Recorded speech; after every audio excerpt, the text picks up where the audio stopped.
Estamos aqui com a vereadora Ana Lúcia Martins. Vamos fazer uma reportagem sobre o racismo. Eu vou perguntar para ela e ela vai responder para vocês também que estão ouvindo. Como foi a sua trajetória na vida de ser vereadora? Boa tarde primeiro, né? Boa tarde, Marcos. O seu nome? E o Felipe. Quero primeiro agradecer vocês pela gentileza. Eu insisti um pouquinho com o Marcos porque a gente estava com uma dificuldade aqui na agenda, mas deu tudo certo. Quero agradecer e parabenizar também a professora Bruna Reis, que é a incentivadora desse projeto. E vou tentar falar assim, de forma bem breve para vocês sobre a minha trajetória até chegar aqui na Câmara de Vereadores. Bom, primeiro eu sou Ana Lúcia Martins, eu sou uma mulher negra, nasci e cresci no bairro Floresta. O bairro Floresta era um bairro da periferia da nossa cidade, hoje já não é mais periferia, mas era um bairro periférico e que era habitado por uma população negra bastante expressiva. É no bairro Floresta também que nós temos até hoje o nosso clube, a nossa Sociedade Quênia Clube, que é um clube negro que foi criado justamente como símbolo de resistência, de cultura, de organização da população negra da cidade, não só do bairro. Bom, eu comecei a minha formação política, eu posso dizer assim, na igreja do meu bairro, que era a Igreja Cristo Ressuscitado. A Igreja Cristo Ressuscitado era uma igreja que tinha como prática a consciência política dos seus fiéis, dos seus participantes. Então, eu tive o prazer de começar a minha formação política lá na igreja, com o padre Luiz Facchini, com catequistas, enfim, com várias pessoas da comunidade. Em seguida, eu me tornei professora, em seguida, não tanto, né, mas eu me tornei professora e também foi através da educação que eu iniciei a minha participação no Sindicato dos Servidores Públicos, que é outro espaço também de militância política, de luta política em defesa dos trabalhadores. Mais tarde, eu me filiei ao Partido dos Trabalhadores, então eu sou filiada ao Partido dos Trabalhadores, e antes disso, eu pulei uma etapa aí, né? Já a partir da minha inserção lá no grupo de jovens da Igreja Cristo Ressuscitado, nós começamos a participar do movimento negro. Já tinham outros movimentos negros antes daquele tempo, né?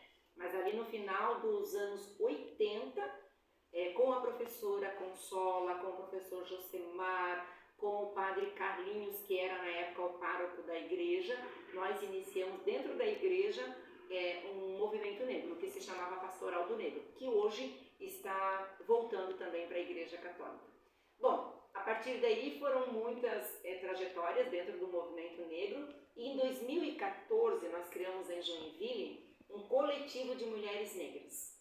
A partir desse coletivo de mulheres negras eu também tive inserção com outros coletivos e outras organizações de mulheres negras do Brasil.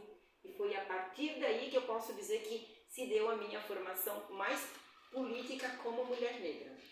Fui estudante, fui professora, fui integrante de um movimento negro lá dentro da igreja, faço parte também muito forte da cultura negra em Joinville, mas foi a partir dessa organização de mulheres negras que se deu a minha inserção na política, de fato, na disputa política. Segunda pergunta. Viu como eu falo muito? Tu não quer sentar, acho que vai cansar toda essa. Qual a importância do combate ao racismo no Brasil? Bom, para nós que somos negros, né, a população negra do nosso país é a maior população. Não só para nós que somos negros e negras, eu vou fazer uma correção. Para toda a sociedade brasileira e para o mundo, né? Primeiro que a gente tem que entender que o racismo é uma ideia equivocada de determinados grupos de pessoas que se acham superiores a outras pessoas, né? No Brasil, isso se intensifica a partir do processo de escravização, quando pessoas trazidas, arrancadas, roubadas do continente africano vêm para o Brasil para serem escravizadas. Então esse conceito de superioridade, ele já existia. Tanto existia que os portugueses e europeus, né, enxergavam a população negra africana como pessoas inferiores. Eu só posso achar que é inferior alguém quando eu me sinto superior. Então essa ideia, inclusive essa é a definição do racismo, né? Essa ideia de superioridade que determinados grupos ainda têm, de que são superiores a outras populações e a outros grupos, é o que simboliza, o que significa o termo racismo. O racismo no Brasil, ele é muito cruel e ele determina a forma como a população negra nasce, vive, sobrevive e morre. Óbvio que eu não vou ter tempo de entrar em todos esses aspectos, né, que são os vários aspectos sociais, econômicos, e que perpassa por todas as políticas públicas no município, no estado e na esfera federal. Porém, hoje, a maior população do Brasil, que são pessoas que descendem de outras pessoas escravizadas, herdaram desse processo de escravização a pobreza e a miséria. E com isso, uma maior discriminação. É essa desigualdade social que nasce no processo de escravização e numa falsa pós-abolição, que mantém a maior população deste país ainda nas piores condições sociais e econômicas. Então, isso é uma consequência do racismo. Quando a gente fala do racismo estrutural, nós estamos dizendo que em todas as estruturas da sociedade, o racismo nos coloca numa situação ainda de inferioridade e provoca essa enorme, profunda desigualdade social que existe entre a população negra e a população não negra. Terceira pergunta. Como foi o dia que você sofreu um ataque racista, que eu fiquei sabendo, nas redes sociais? Então, esse ataque específico, né, foi no dia do resultado das eleições. Então, no dia do resultado das eleições, eu estava em casa comemorando, não sabia, neste dia, neste momento eu não fiquei sabendo, eu fiquei sabendo um dia depois do resultado das eleições que eu havia sofrido esse ataque, que não foi só um ataque racista, ele foi um ataque racista sim, mas ele foi uma ameaça de morte. Uma ameaça de morte causada por pessoas que não aceitaram que uma mulher negra pudesse ser eleita e se tornar vereadora nessa cidade. Como foi? Péssimo, né? Quando você recebe um ataque racista, uma ofensa racista, isso já nos impacta muito. Impacta nosso emocional, impacta nosso desempenho no trabalho, nosso desempenho na escola, nos estudos, enfim. Qualquer forma de racismo nos impacta muito. É muito importante falar sobre isso. O racismo não é algo natural para nós. Nós convivemos com o racismo diariamente, mas não é algo natural. Não é algo que nós aceitamos com naturalidade. Ele nos impacta, ele nos afeta.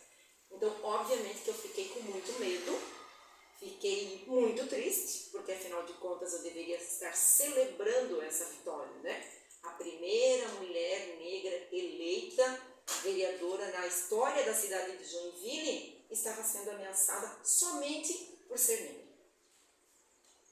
A quarta pergunta, na sua opinião, por que você acha que as pessoas fazem os ataques racistas? Porque elas são racistas, porque elas se sentem superiores, porque elas não têm tolerância com as pessoas diferentes. Na minha opinião, desculpe, essas pessoas fazem porque tem inveja. Ela é vereadora sem uma explicação melhor. Por ela ser vereadora, eu queria ser vereadora, tu acha que é isso? Ela é negra e eu e sou chegou. branca, e chegou. Uhum. É isso, é a ideia de superioridade. Como uma mulher negra vai se tornar vereadora numa cidade? Se eu nunca fui vereador, se a minha mãe não foi vereadora, se a minha irmã, que é branca, não foi vereadora, como uma negra consegue chegar nesse lugar? E por que as pessoas têm esse sentimento? Porque elas nos acham inferiores. Elas acham que nós, negros e negras, não podemos ocupar esses espaços. Por exemplo, nosso assessor jurídico é negro, nosso chefe de gabinete é negro, nossa assessora de comunicação é negra, e as pessoas provavelmente pensam o que tu estás pensando. Mas por que ela colocou só pessoas, só não, né? Porque nós temos aqui a nossa assessora também, que é a Elaine, que é branca, que não é negra, mas é exatamente isso. As pessoas não acham ou não acreditam que nós, negros, podemos ocupar esses lugares. E não é porque nós não temos formação, é porque realmente as pessoas acham que esse lugar não pode ser ocupado por pessoas que elas acham que são inferiores. E como nós somos, ainda hoje, na nossa sociedade, vistos e tratados como pessoas inferiores e menores, então esse lugar não pode ser para nós. A última pergunta: o que a senhora acha sobre o racismo? Deve ser combatido e é crime que está decretado na lei? Então, o racismo é um crime, existe pena para o racismo e ele precisa ser denunciado.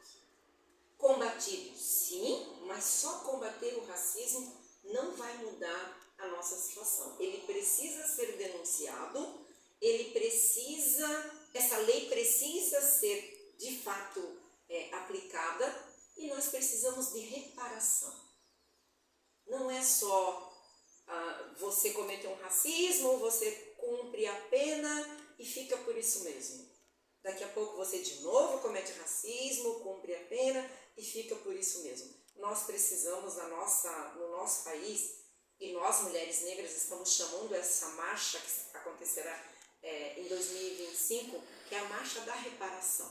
Nós precisamos de reparação social, reparação econômica, reparação política, para que nós possamos ter a nossa dignidade respeitada, o nosso direito a bem viver. Isso implica muitas coisas. Eu não sei se vocês sabem, se a professora Bruna já trabalhou isso com vocês, mas a juventude negra é a juventude que mais morre no nosso país.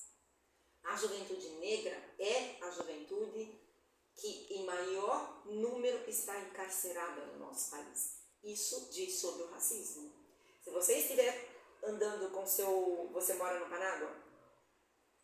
No Panágua. Se você estiver andando no Panágua com um amigo negro, ou se você nem estiver andando com ele, você está andando, o amigo negro vem atrás, você entra no supermercado, furta alguma coisa no supermercado, quando a polícia vai procurar quem roubou no supermercado, quem que você acha que a polícia vai abordar primeiro?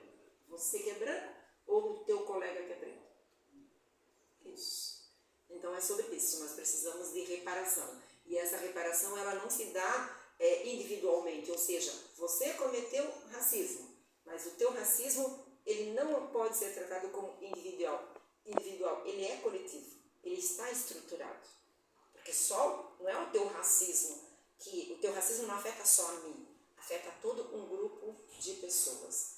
O racismo institucional que está dentro da saúde, da educação, da habitação, das forças de segurança, ele está estruturado. Então não é uma pessoa, não é a Elaine que dentro da Câmara é racista, não. Existe uma estrutura que mantém e promove esse racismo. E aí eu vou falar de algo que também merece mais discussão, mas a gente precisa entender por quê que é importante. Você falou uma coisa que é inveja, e eu vou te falar de uma outra coisa que não sou eu que falo, são os estudiosos e pesquisadores que afirmam, que é o privilégio. Então as pessoas brancas, elas têm o privilégio de serem brancas. E para que elas mantenham esse privilégio, alguém precisa ser desprivilegiado. Então quem deixa de ser privilegiado nesse sistema? As pessoas negras. E junto com elas, as pessoas indígenas, as pessoas LGBTQIA+, e as pessoas pobres. E as mulheres. Porque nesse contexto, ser mulher negra, a gente sofre ainda mais que um homem negro. Por exemplo, nós já tivemos aqui eleito um vereador negro e ele não sofreu ameaça de morte. Isso foi em 2008. Vereador Sandro Silva, primeiro vereador negro eleito na Câmara de Vereadores. Ele não sofreu ameaça de morte. Então eu sofro ameaça de morte por ser negra, por ser mulher e provavelmente por conta das pautas que eu defendo. Então é isso. Estamos